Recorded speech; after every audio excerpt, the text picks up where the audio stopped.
Hello, friends. Welcome to your next episode of Snap Take. Today, brought to you by Gunny T, filling in for Glazer as he takes a much-needed vacation. This guy works so hard, bringing you videos 7 days a week, new decks every single day to keep you on top of the meta. So if you haven't already, please subscribe because Glazer is the man. Just a phenomenal work that he does. I don't know how he does it.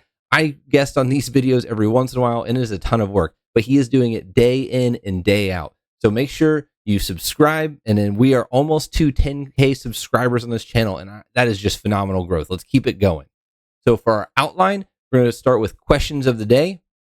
Then we're going to move down to another Gnome Plays deck. I know he just had one yesterday, but this is a really cool deck that I'm excited to share with you. Then we're going to go into some gaming terms like I had covered before. Then I've got a deck from Blue Shirt Guy that I found on Twitter, and it is a really cool take on a Thanos deck that I just love. We also will be going over a little bit of a league update since I'm here. Might as well talk about it. And then lastly, we're going to cover the Ika Yo Woody Glazer Gunny T deck that was mentioned yesterday, but I got a chance to play it now, and I want to dive just a little bit deeper into what that is. So for the first question, we have Real Big Whale. What is your tournament background? I am a Magic Gathering judge. I've been doing it for almost a decade now. That is where my experience has come from for building the league as I have. And it's been a ton of work. Before then, I had just played in tournaments for a long time with Magic the Gathering ever since I was really young, playing with my brothers and my family in local and then even statewide tournaments. So I've loved tournaments. I love the grind. I love just facing good competitors, and that's my background. Next is by Baffoon Lagoon. What's your military job? So I thought this was interesting. I can't go into too much detail, but I fly on the Osprey. It's the helicopter airplane that kind of goes up and down like this. I fly on that and just move stuff around. For operational security reasons, I won't go into more detail than that, but being a crew chief is really awesome and just flying all around the world. I've flown on every single continent besides Antarctica, and that's just an amazing experience that I've had. And then lastly, this is actually from a discussion I had on Discord by Portland Kevin. How do you get through queue anxiety? And specifically what he was talking about was whenever he's at rank 96 and he just feels anxiety when he goes to click the queue button because he's afraid to lose ranks. I think the good way to get through queue anxiety is to just trust in your deck and know your fundamentals. So Lambie has talked about it, and I've spoken about this on my channel before. But being like a robot, making sure that you're, retreating whenever you need to, snapping whenever you need to. And as long as you're doing those things, you're going to climb. I had a terrible day yesterday. I went from rank 1200 to about 3,300. I lost a ton of SP, and it was just a bad day. I wasn't tilted. I wasn't playing extremely poorly or anything. I just had a real bad day, and that's going to happen no matter how well you play. So just make sure you know your fundamentals, trust them, and I'm already up on the climb. I'm already back down to like 2,200 or so. Just chose some different decks, trying some different things out. All right, so if you would like to have your question read in a future video, please just drop it down in the comments here, and Glazer will get to them as soon as he gets back. For our first deck, this one was so cool. It's the Gnome Double Cannonball. So what this deck's trying to do is it's trying to clog up your opponent a bit and then double up on your cannonball activation via Grandmaster. It's such a cool thing and a cool concept. And also has the other game plan with Clog there being Sentry and Nihilus, and then some Professor X action in there, specifically to destroy cards whenever you kick them over with a cannonball after you've clogged up your opponent. So for the replacements, Nico or Jeff can be Nightcrawler, just be able to move stuff around, make sure you got it where you need it, especially depending on as you play out. Grandmaster can actually be Daredevil. Gnome did say he got this build from Yo Woody, and he had Daredevil in that spot. And Gnome did mention that a newer player just trying this deck out may actually get more value out of the Daredevil as opposed to doing the Grandmaster. But if you want to do the Cannonball double up, you got to have that Grandmaster in there. And then the rest are actually pretty crucial to the deck. So he went 93% in top 30 Infinite. And that is just wild. I do understand with War Machine coming out today that is, or sorry, I guess yesterday as you're watching this, that this deck probably isn't going to do as well, but such a phenomenal job. 93% is just insane. I had to get this deck out there because it will become viable again in the future. So on turn one, you want to play Nebula. That's going to be better than Hood. On turn 2, you want to play Ravona. That's going to be better than Jeff. Moving on to turn 3, you want to start clogging up your opponent. You're going to do that with your Green Goblin or Debris, depending on the board state, especially if they start playing into lanes. Then turn 4, if you have a Ravona out, you want to use Professor X to go ahead and start stop your opponent from being able to play into some of those lanes. And then Sentry, if you have a Nihilist in hand. And then you could also do a Grandmaster on Debris. So that way you can just clog up your opponent more and more, stopping where they're going to be able to play things. And then you can always Jeff if you need to. On turn 5, we're either going to do a Hobgoblin or a Nihilist, depending on what we've done previously. And then lastly, on turn 6, we're going to Cannonball away something big. Hopefully that we have one of those lanes filled up. We're already winning it. We could have that Professor X down to destroy the thing and replace it with a rock, and just really doing it. Now, the big dream here is doing a double up with the Cannonball. So you get to play your Cannonball out on turn 5, and then you use your Grandmaster or something else, bumping around that Cannonball and activating it twice. So it's a really, really awesome play. And again, just 93% is amazing. Gnome did say this is Yo Woody deck. They had the Daredevil over. He just wanted to make sure that was pointed out in this video. And here's proof. 93% went 14-1 in top 30. He'd go down just a little bit from this rank, but this was the peak that he had, 93%, which is amazing. Net cubes of 33. All right, next we're going to move into some gaming terms. So I had picked out some cool gaming terms that I thought would be really good to mention for you. The first one is meta, and I actually learned something from this one. So it's common slang or term used for metagame or a dominant strategy. Right now you would say that Thanos and discard are the Marvel Snap meta. And it's an acronym that actually means most efficient tactic available, and I didn't know that before. So if you hear those terms, that's actually where it comes from. Next is GOAT, such as Lambie, greatest of all time. It's just an acronym there. You could also call some of the cards goats or something like that. You could also say something is goated, and that's where that one comes from. I knew that one already, but that term's out there a lot. I just love it. Lambie's the goat, man. All right, next one is OP. It's an abbreviation for overpowered, an item, ability, or other effect that is too powerful, disrupting game balance, and often a controversial term. So you hear people talking about cards that need nerfs as being OP. You know, for a while there, Zabu is OP. Obviously, folks think that Thanos is OP, and right now, Mockingbird's OP. A 0-9, like, can't even get away from that. And then how do you nerf it effectively? I think the best one that I've heard recently has been just not allowing stones to work with it. And the reason for that is there are decks that are using Mockingbird effectively. Let's take Ika's Destroy deck, for instance. I think that is as the purpose of how that card was meant to be used. And then, unfortunately, Thanos just gets to take advantage of it pretty much for free, like it does everything. And the last one here is going to be Gotcha Game. So we've heard about this on different podcasts or whatnot, about Marvel Snap being a gotcha game. And it's a genre of video game that implements the gotcha toy vending machine mechanic. It's actually a little bit near and dear to my heart as well, because I just came from Japan where they have a lot of these gotcha toy vending machines. My daughter loved them. For your 100 yen or 300 yen, you get to get really cool little toys out of the machines over there in Japan. We don't really have them in America so much. But needless to say, that's the gotcha game toy vending machine part. So similar to loot boxes, gotcha games induce players to spend in-game currency to receive random in-game items or characters. The gotcha game mechanic is considered integral to gameplay or player progression of gotcha games, whereas loot boxes would not change the gameplay of the games they're attached to in a significant way if they were removed or replaced in a different system. So really what we're going to is, Marvel Snap can feel like a gotcha game because you got to get your keys so you can open up the new cards, or you've got to earn tokens. You've got to earn this in-game currency by playing or spending money. And they really kind of get you with the microtransactions there. All right, moving on to our next deck. This one was so cool, and I've seen Blue Shirt Guy working on this deck.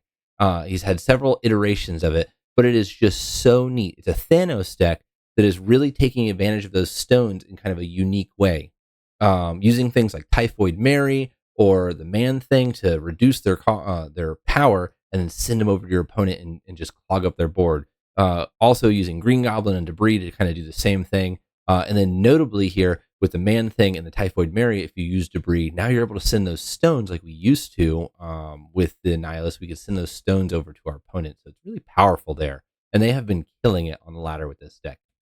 For a replacement, we must have Thanos, Annihilus, and the Man-Thing. Zabu can be Psylocke. Cull or Mockingbird can be Vision pretty easily. And then he has also tried Shang-Chi, Super Skrull, and Hope Summers. And for various parts of the deck, you could try kind of moving some of those around. And I've got to believe that Cannonball would be pretty good in this deck too. If you're clogging up your opponent so effectively, using a Cannonball there to destroy something maybe turn 6 would be pretty darn powerful.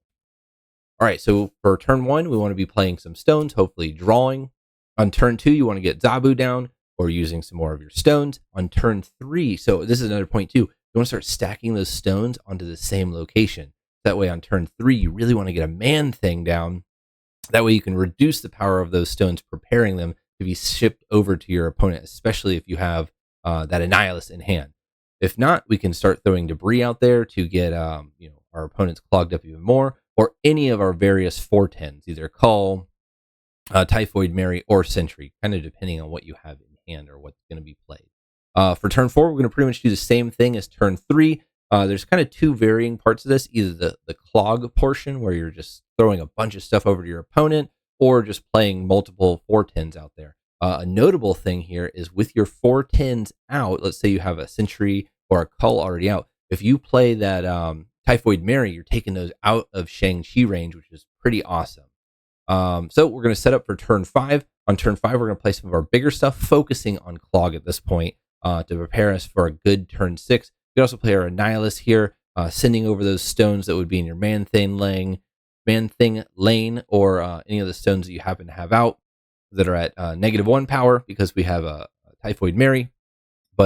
And then that will move us into our turn 6. We're just going to play whatever puts us into the winning position. So if we've clogged our opponent effectively, whatever power is going to take it over on the top of those lanes. And then also, don't forget your Luke Cage is really good in this position too. I like to set up a Luke Cage on turn 6 because it's really good snap equity in a deck like this. But yeah, so you have your Luke Cage and also your Viper there. So you kind of just send unexpected power over to your opponents. All right, next I'm going to give you a little bit of a league update. So to this right now that we're in is the last week of our 4 weeks of Swiss rounds. And we will be able to find out from this week who our pod winners are going to be, or if we have any ties, they're going to go head to head to figure out who our pod winner is, because we are going to have some ties in our pods. From there, week 5 will be a top 8 of whatever our pod winners are. We currently have 8 pods. We're going to do a single elimination bracket from our pod winners to figure out our overall season champion. And we're going to try to make sure as much as possible that we can get those games recorded and brought to you on this channel, as well as guest gaming. Going to be doing some commentary as well as we spread it around. All right, one of the big changes I have for next season is I want to initiate either a top 4 or a top 8 cut into each of our pods.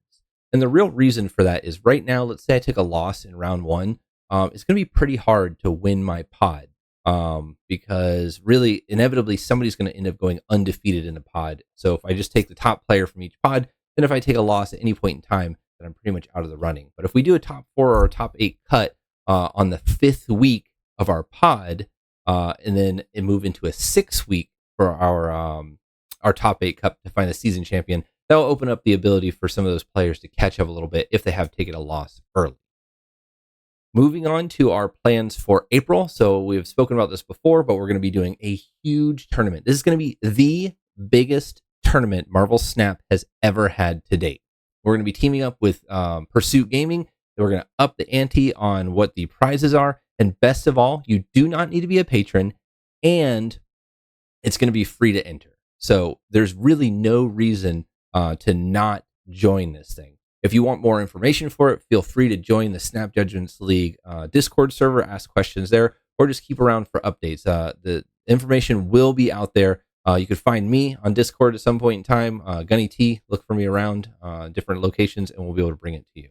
I'm really excited for that. I think this is going to be huge. It's going to be like a 2-day event. There's going to be like 8 rounds going on. It's going to be insane. I want 300 players. Let's make this happen. Give me 300 players in this tournament, and it will be amazing. All right. Lastly, I want to talk about Season 2 of the Snap Judgments League. It'll be starting in the first week of May. I haven't decided if I want to change it to where the rounds start in the middle of the week, preparing people to be able to play on the weekend, or if I want to keep it to where the rounds start on Saturday. So that's why I said the first week of May. But it will be kicking off. The same rules will apply for the Snap Judgments League in particular. You do need to be a Patreon to snap judgments here at patreon.com/snap judgments. And that just really helps us cover the overhead for the tournament in general. I have a great staff working for me. We're all working pro bono. So really all of the funds from Patreon go into making sure we don't just have to pay for this all out of pocket.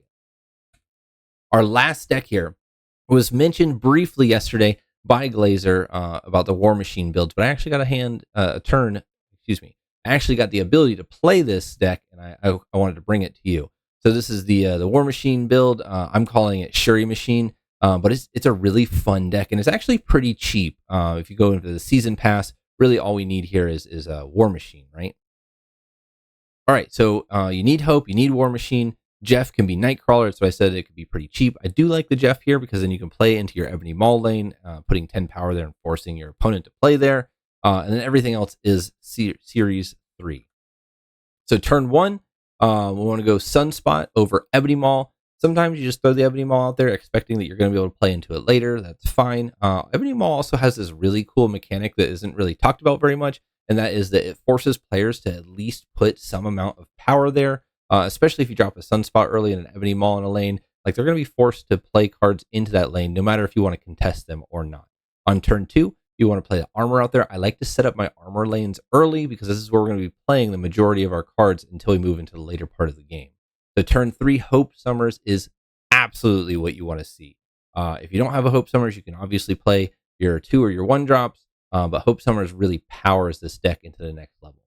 On turn 4, we're either going to be moving through the War Machine or the Shuri, depending on what our line is here. And I want to talk about that for a minute.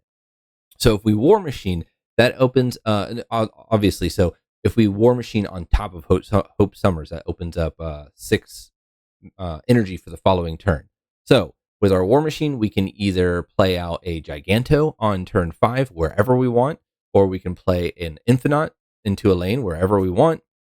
And then we can also do some extra things in there. If you don't have that line or you don't want to use that line, you can go Shuri on top of that Hope Summers, or really anywhere, I guess. But really adding that extra power is pretty nice. So a really cool play I got to do today was I played Shuri onto Hope Summers, and then on turn 5, I was able to play War Machine and armor out there. So my War Machine went up to 12, and it's all into one lane with a armor on top of it. So that lane was pretty contested. It was at like 17 power or something like that. It was pretty high.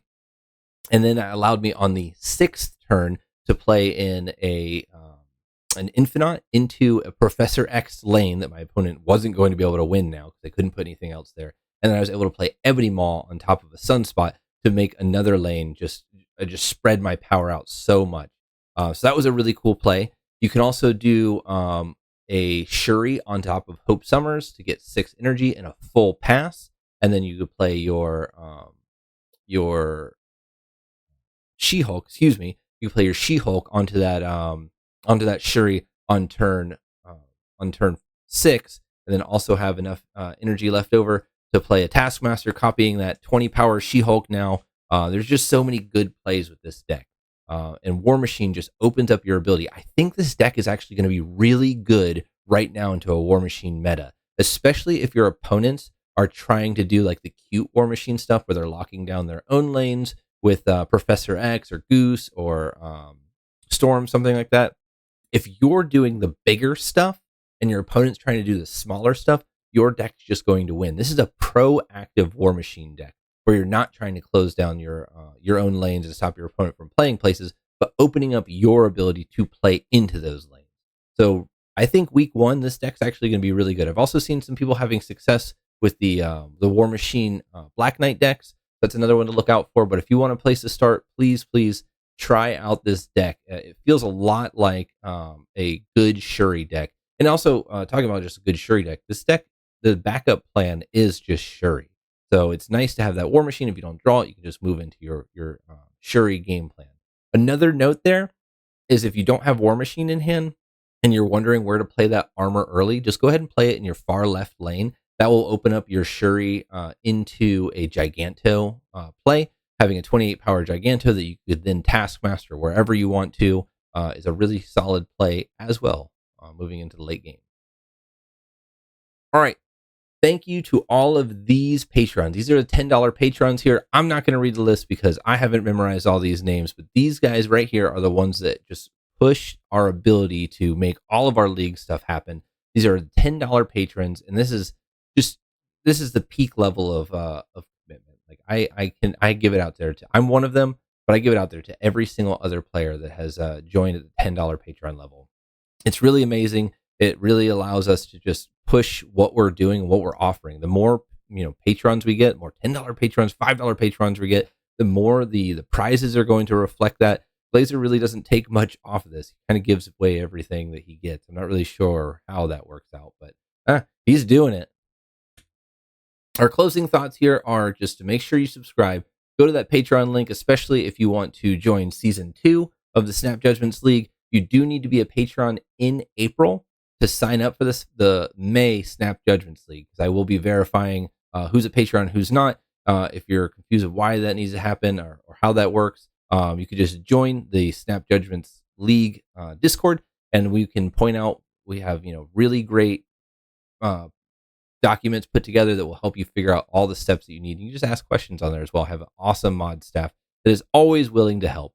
Make sure you subscribe before you leave, and thank you very much. Glazer, you need to come back, take this show because we're running wild with it. Have a great vacation, buddy, and everybody else keep on snapping.